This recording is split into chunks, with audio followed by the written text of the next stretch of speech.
Alam mo ba na isang libro lang ang nagsimula ng himagsikan laban sa Espanya? Noong 1887, naging makamandag na lihim ang Noli Me Tangere ni Jose Rizal. Nang nalimbag ito sa Berlin, Germany, hindi ito pwedeng makapasok sa Pilipinas. Bawal ito ng mga Espanyol.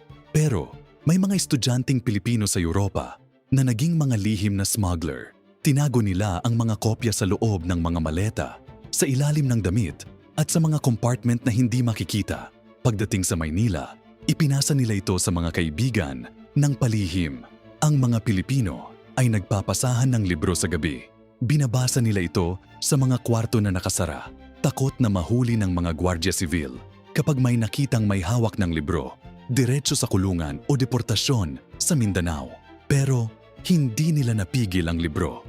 Bawat kopya na nakumpiska nila, may 10 bagong kopya na umiikot. Ang mga salitang iyon ni Rizal ay naging apoy na kumalat sa buong kapuluan. Isang libro lang, pero ito ang naging simula ng aming kalayaan.